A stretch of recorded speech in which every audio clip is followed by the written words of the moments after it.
ला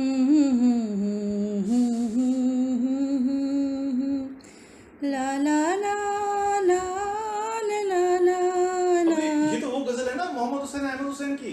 हाँ, क्या कौन सी वो क्या है? गर्मी के दिन आएंगे नहीं, जब नहीं, मौसम आएंगे जाएंगे, हाँ यार क्या हम गजल थी, तुमको भूल क्या गजल न थी भाई। और बड़े पाएंगे। मौके की बहुत मौके पे गाए गजल गा रही है ये हम्म, है। और उसमें कौन सी वो जो लाइनें हैं जो गर्मी के मौके की हैं? जब गर्मी के दिन आएंगे तपती दोपहरें लाएंगे, सन्नाटे शोर मचाएंगे, गलियों में धूल उड़ाएंगे, एक याद हमें तर पाएगी, दो नैना नीर हाय बहाएंगे, हाय हाय, क्या गजल हम है। तुमको भूल न पाएंगे, सच्ची कह रही है मौसम बिल्कुल। वाकई आएंगे। में वाकई में गर्मी की वो पुराने दिन बचपन के भूलते नहीं हैं। हाँ, क्या दिन थे वो भी। गर्मी के इतने तपते हुए जून का महीना, और उसके ऊपर छत के ऊपर जाकर पानी और का छिड़काव पानी का करना, छिड़काव करना, 2-2 3-3 बाल्टी पानी ऊपर ले जाना और फिर पूरी छत पे उसको छिड़कना, बिल्कुल गीली तर कर देना। तर कर देना। तो बार बार पहली 2 बार बाल्टी से छिड़कने पे मुझे अभी भी याद है, वो बिल्कुल उसमें से भाप उड़ती थी जमीन से, इतनी गर्म बिल्कुल, होती थी। हाँ, कितनी हीट आती थी ना, पैर तो पानी सूख ही जाता था छत में जो पहले डालते थे। हाँ और इतनी तेज गर्मी पड़ती थी हाँ कि रात को जब हम चरपाई लगाते थे और उसमें सही बात सफेद है। चद्दर लगा देना, चादरें लगाना। और मुझे अभी उसमें भी याद आता है कि चादरें लगाकर और देखना कि चादर कितनी देर में ठंडी हो जाती थी, हाँ, और उस जगह पे पैर रखना जहाँ चादर सबसे ज्यादा ठंडी हो। ओहो इतना सुकून, शायद वो सुकून आज के एसी में भी नहीं है। जो मजा उस वक्त पे उस खुले आसमान के के नीचे सो। नीचे ठंडी सी चादर पर आराम से लेटना, शायद अब ये मच्छरों का, डेंगू का, ये सब बातें तो उस वक्त दिमाग में आती भी नहीं थी। हाँ, और तारों को देखना। और वो मुझे तब याद आती है वो गजल की 2 लाइनें, हाँ, ला ला ला ला ला ला ला ला ला ला छत पर पड़े हुए क्या थी गजल में? ठंडी सफेद चादरों पे जागे देर तक सच्ची तारों को देखते रहे, छत पर पड़े हुए। वाकई ऐसा ही होता था, बिल्कुल ऐसा ही। लगता है कि वो कवि ने कुछ सोच के लिखा होगा। मतलब मुझे ये गाना आज भी इतना टीज देता है कि ऐसा वाकई में लगता है जैसे एक पूरा सदी जो है सामने से होके गुजर गई। हाँ, कैसे मुझे कभी भी लगता है कैसे ये जो शायर होते हैं वो बात को कैसे महसूस पकड़ते करके हैं। हाँ, वो कह देते हैं जो हमारे मन के अंदर मन उमड़ के रहा है। अंदर के होते बिल्कुल, है ना? हमारे शब्दों को। मुझे याद है कि गर्मियों में कूलर तो कितने बाद में हमने लिए, बहुत बाद कूलर से में। पहले तकरीबन बचपन से लेके जवानी तक के 14-15 साल तक के उसमें हाँ, हमने बिना कूलर के ही रहा।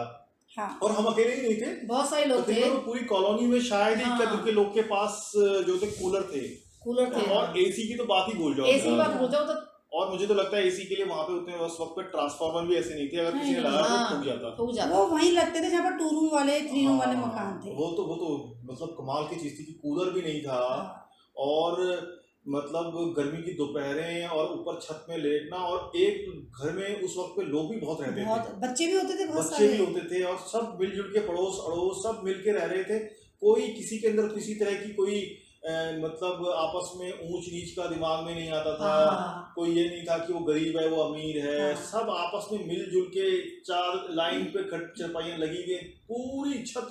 मुझे याद है तकरीबन हाँ, नहीं भी होगी तो 400 मीटर तक की वो लंबी छत, छत हाँ, हुआ लंबी करती थी। छत। और उन छतों में हर घर के आगे अपनी अपनी सबने अपने अपने चरपाई लगा रखी रसूख होती के है। हिसाब से चरपाइयाँ थी। किसी की चरपाई थोड़ा ज्यादा खूबसूरत हुआ करती किसी की थी, चरपाई फोल्डिंग वाली थी, किसी की सीधी सादी सी, फोल्डिंग वालों को किसी बड़ा की अच्छा फोल्डिंग मानते वाली। थे, हाँ फोल्डिंग वाली भाई साहब बहुत अच्छी अभी लगती मुझे थी वो। फोल्डिंग वाली चादरों पे तो हम कहते रस करते थे। हाँ, ओए होए। इसके पास तो फोल्डिंग वाली फोल्डिंग वाली तो पलंग बहुत है। अच्छी थी। हाँ फोल्डिंग वाली देखी आपने?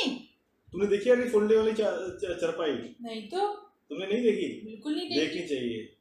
फोल्डिंग वाली चरपाई जो हुआ करती थी वो 2 तरह की हुआ करती थी। एक में तो सिर्फ 1-2 तख्ते लगे हुए होते थे, हाँ, और एक जो होती थी प्लास्टिक के बाण पट्टियां टाइप बाण होते होते थे। उन पट्टियों को पूरी अभी भी वो तुम्हें बेचारे कई मुझे लोग मिल जाते हैं जो साइकिल में चलाते हुए और वो लगाने के लिए घूमते हैं। हाँ। लेकिन अब उस लोगों के लिए उतने खरीदार भी नहीं रहे, उनके यूज करने वाले भी अब नहीं रहे। इसको क्या पता होगा, है ना? हाँ, इसको क्या पता होगा। लेकिन वो भी दौर था। हाँ। उस वक्त पे कितने उनकी डिमांड थी। हाँ, वो तो घरों डिमांड घरों में बहुत थी। जाते थे और वो सारे चरपाइयों के बाण को टाइट टाइट करते थे, करना।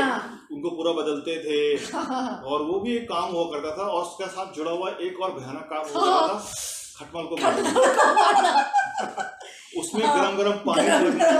पानी डालना। अगर गर्म पानी से बात ना चले तो फिर वो बकायदा बाजार से कोई नई दवाई मंगाई जाती थी। क्या तेल होता था, और भुट्टे हम का तेल। देखते थे कि उस चरपाई को यूं झड़को हाँ। तो और तेरे उसमें से खटमल। बिलबिलाते हुए असंख्य खटमल इधर उधर छी, छी। पहुंचते थे। और उसमें खून जो होता था वो हमारा ही हुआ करता था। उनमें अपना खून तो होता नहीं था। और हम सोचते थे रात को कब पी गए। और हाँ।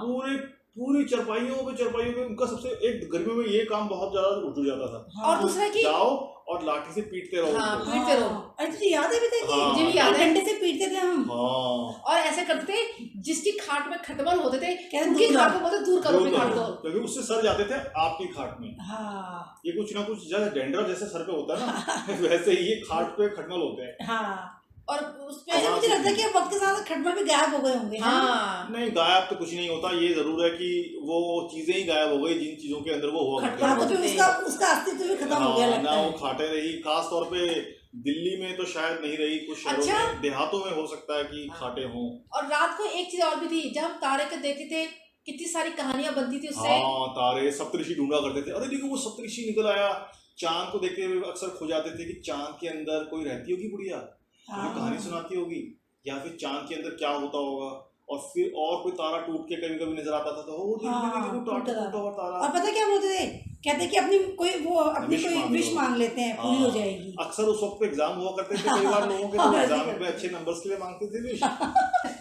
हालांकि नंबर तो हमेशा उतने ही आए जितने आया करते थे, लेकिन ठीक है, वो भी एक दौर था। हाँ। सच्ची क्या दिन थे वो। और चांद को देखना, चांद इतना को देखना। सुंदर लगता और था कभी चांद। कभी किसी दिन मूड में आता था, हमारे पड़ोस में याद है तुम्हें वो जो थे अंकल, कई बार कहानी सुनाने के लिए हाँ। अच्छी कहानी सुनाते थे। और हाँ, मजेदार अच्छी अच्छी कहानियां, वो गाँव देहात की छोटी वो यूपी के थे ना, तो उनके पास कहानी अच्छी अच्छी बहुत होती अच्छी अच्छी थी, कहानियां किससे होती थी, कहानियां किस्से सुनाते थे। कहानियां।